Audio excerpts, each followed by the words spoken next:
December 20th, 1968, a young couple went on their first date in a car. They wanted privacy, so they pulled into the Herman League in California. In the car were 16-year-old girl Betty Lou Jensen and 17-year-old boy David Frade. Both of them were unaware that a stranger was following them. They were just stopping near the new house when a stranger's car came from behind and the person sitting in it asked dad and daughter to get out of the car when they refused. So this person fired a shot at the rear wheel of their car to scare them. David and Vanity immediately got out of the car and ran away, after which the man shot both of them, the devil on the head and the daughter 5 times on her back. After this scene, the man immediately fled from the scene. Yes, we are talking about the beginning of the hunt for the serial killer.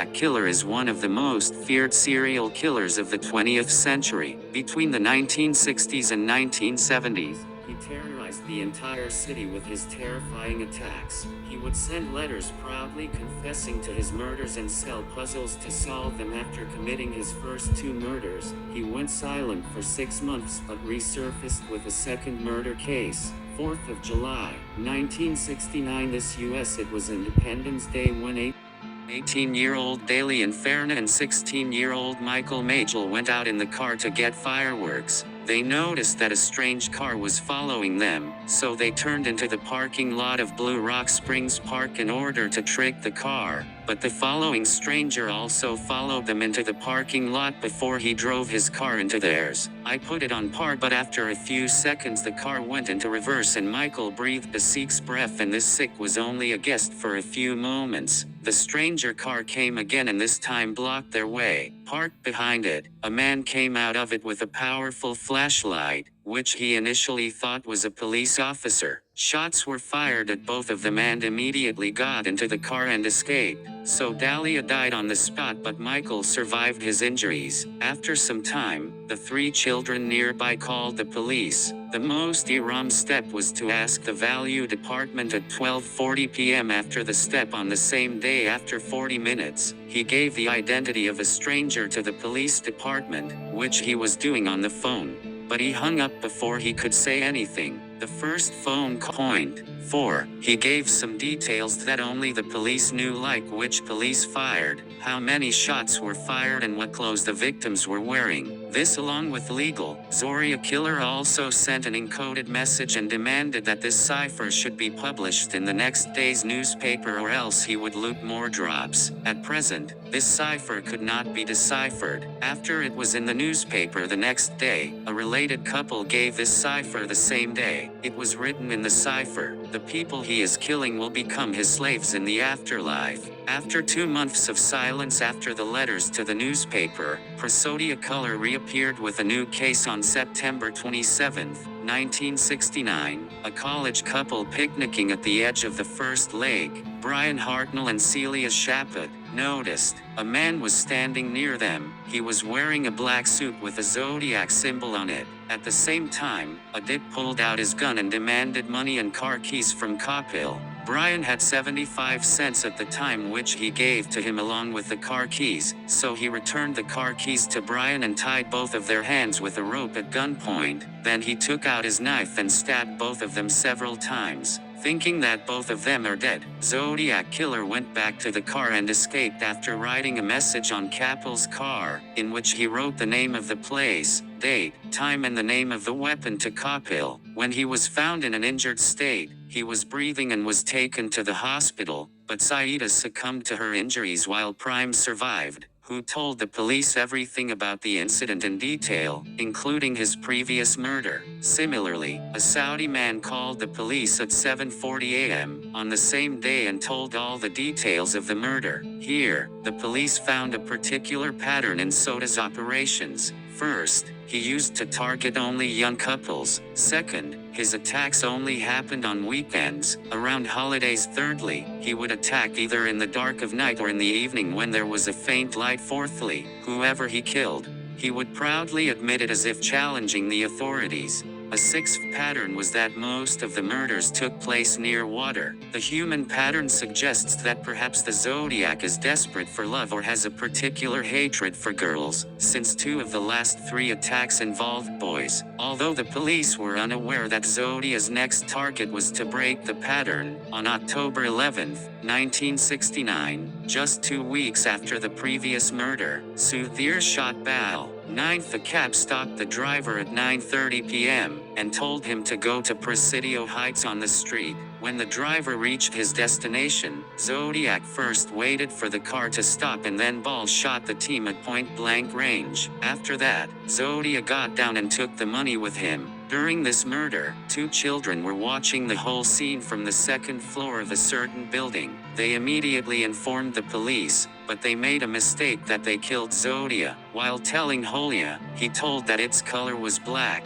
A police car was out on patrol in the same area. They immediately turned to Maple Street and on the way, they collided with Zodiac, who was walking in the middle of the light. Dust was walking now because the police were looking for a black person, so they didn't get too suspicious of Zodiac because he wasn't black. The police stopped and asked Zodiac if he had seen anything strange in the area from the front. Zodiac said there was a man brandishing a gun in the next street, so the police hurried in that direction, even though if the police officers had gotten off and looked at Zodiac, they would have seen blood stains on his jacket. Zodiac once again managed to escape from the police, but the police found Zodiac's fingerprints on Balstem's car. A few days later, Zodiac again wrote letters to the newspapers and reported the whole of the Paul Steele robbery. The story was told by the daughter-in-law, and along with it for proof this time he also sent a piece of Ballstream's shirt. This time he threatened to attack a school bus.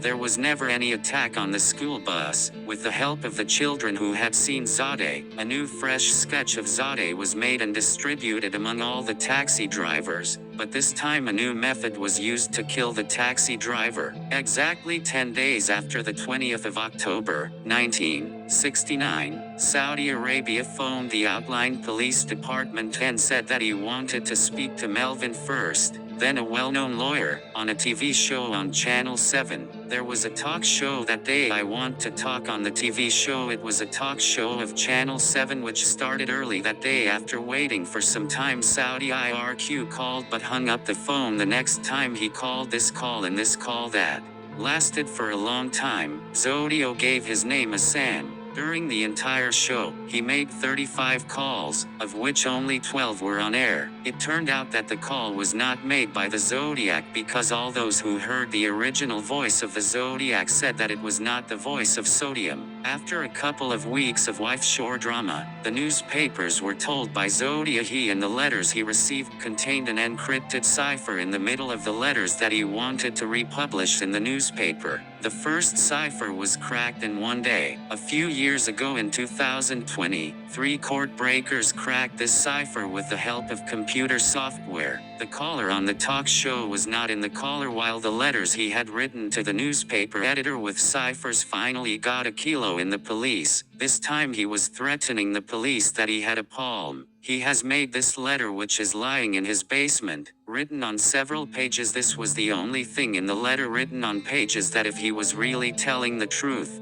it meant that Zodiac was not living in an apartment but in a house where there could be a payment, and at that time the basement area was so much common was not, meaning that Zodiac did not live in the Bay Area. He had made a mistake in his home base. Fortunately, she escaped with her life. When the police showed Kathleen a sketch of Sodium, she recognized him immediately. For the next 4 years, Zodi kept sending several letters and ciphers. In some he would tell the details of the models, in others he would write movie reviews. No bomb was ever found, nor was there any explosion. His last letter was received on January 30th, 1974, in which he wrote his murder score is me 37 SFPD 0. The police department's score is 0, but police say Zodiac is overstating the exodus. While the number of murders he commits is only 5, is that the police and other law enforcement agencies such as the CIA, after in depth research into Saddam's behavior and killing methods conclude that Zodiac is no ordinary human but has military-grade knowledge of crime scenes. In addition to the shoes found in the footprints found, cryptology and cipher experience may have been gained from being in the military. Not a complete human being, but has military-grade knowledge. Footprints found at crime scenes are also referred to as wing walkers, which are normally found at a military store. Apart from this,